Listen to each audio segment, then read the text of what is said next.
कक्षा 10 के देखिए सभी विद्यार्थियों, जैसा कि आप सभी जानते हैं इस चैनल पर मैं आपकी त्रैमासिक परीक्षा की तैयारी करवा रही हूं ताकि आप सभी अच्छे से अच्छे अंक से स्कोर कर सकें। इसी श्रृंखला के बीच आप सभी कोई से भी जिले से इस वीडियो को देख रहे हो तो आप ये 2 सेट पेपर कंप्लीट कर लीजिए, ठीक है। सेट ए और सेट पेपर पी 100% आपके हर एक ज़िले में इन्हीं सेट पेपर में से प्रश्न उत्तर आएंगे, अच्छे अंक आप प्राप्त करेंगे। तो चलिए इसी बीच वीडियो को स्टार्ट करते हैं बिना किसी देरी के।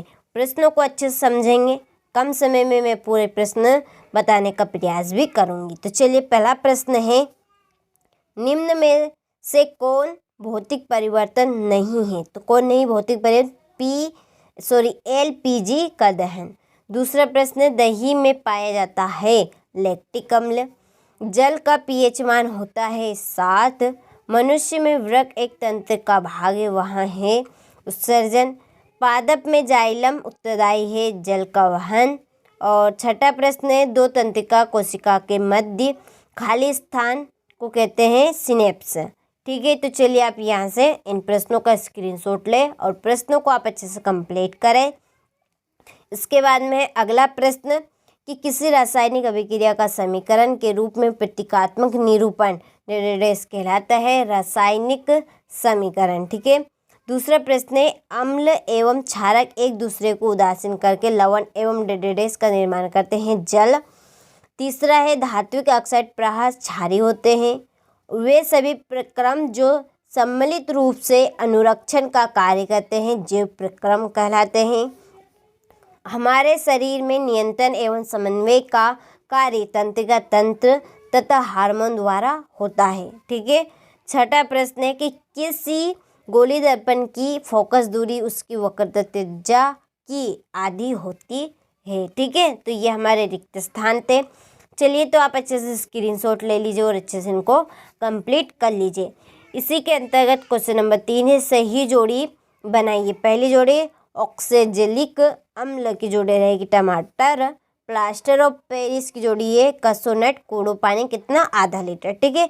इसको याद रखने की ट्रिक है ये, तो CaSO4 1/2H2O, ठीक है। क्लोरोफिल यह प्रकाश संश्लेषण।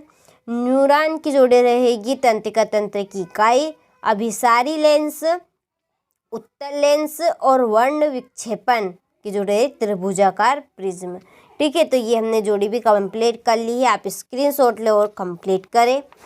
इसी के चलते अगला हमारा प्रश्न है, एक शब्द में उत्तर लिखिए, ठीक है। एक शब्द में उत्तर मैंने फिल कर दिए हैं ताकि आप सभी का ज़्यादा समय बर्बाद ना हो। कम समय में मैं आपको अच्छे से प्रश्न पढ़कर बता देती हूँ, ठीक है। इसी का पहला प्रश्न है, नेत्र के किस भाग पर वस्तुओं के प्रतिबिंब बनते हैं? रेटिना। दर्पण सूत्र लिखिए 1/F = 1/V + 1/U। लेंस की क्षमता के लिए सूत्र लिखिए तथा उसका मात्रक भी लिखिए। तो SI मात्रक है डायोप्टर और सूत्र बनेगा इसका D = 1/F मीटर में, ठीक है। इसका चौथा प्रश्न है, वायु की अनुपस्थिति में होने वाले श्वसन को क्या कहा जाता है? तो अवायवीय श्वसन। प्रतिवर्ती क्रिया को कौन नियंत्रित करता है? मेरुरज्जु। जब किसी यौगिक से ऑक्सीजन संयुक्त होती है तो उपचयन, ठीक है। तो चलिए यहाँ से आप एक वाक्य उत्तर का भी स्क्रीनशॉट ले लीजिए और अच्छे से आप कंप्लीट कर लीजिए। इसी के अंतर्गत हमारा क्वेश्चन नंबर 5 है, सत्य असत्य। तो देखिए पहला सत्य है, दूसरा असत्य है, तीसरा सत्य है, चौथा भी सत्य है, इसके बाद में पांचवा भी सत्य और छठा भी सत्य है, ठीक है। तो चलिए आप यहाँ से स्क्रीनशॉट ले लीजिए और अच्छे से आप इन प्रश्नों को कंप्लीट कर लीजिए। चलिए अगला हमारा प्रश्न है, रासायनिक समीकरण से आप क्या समझते हो? किसी संतुलन समीकरण का उदाहरण दीजिए। वियोजन अभिक्रिया को संयोजन अभिक्रिया के विपरीत क्यों कहा जाता है? इन अभिक्रिया के लिए समीकरण लिखिए। वायु में जलने से पूर्व मैग्नीशियम रिबन को साफ क्यों किया जाता है? विकृत गंधिता को परिभाषित कीजिए। अम्ल को परिभाषित कीजिए। पीतल एवं तांबे के बर्तनों में दही एवं खट्टे पदार्थ क्यों नहीं रखने चाहिए? जीवन के अनुरक्षण के लिए आप किन प्रक्रमों को आवश्यक मानेंगे?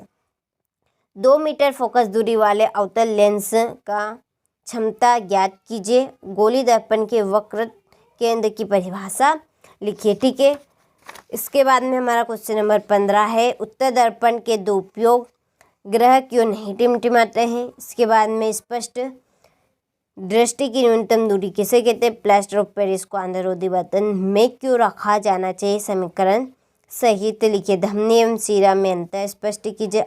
अवतल दर्पण के कोई 3 उपयोग लिखिए। प्रत्यवर्ती चाप का नामांकित चित्र बनाइए।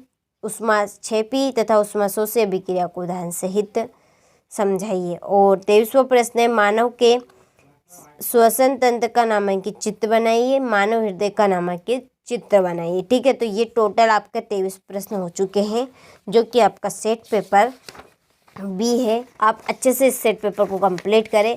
कोई से भी आप जिले से इस सेट पेपर को देख रहे हो, आप 2 सेट पेपर कंप्लीट कर लीजिए। 100% आपके 50 से 60 नंबर पक्के हैं। तो चलिए मिलते हैं आपसे इसी तरह के किसी अन्य विषय के प्रश्न पत्र के साथ।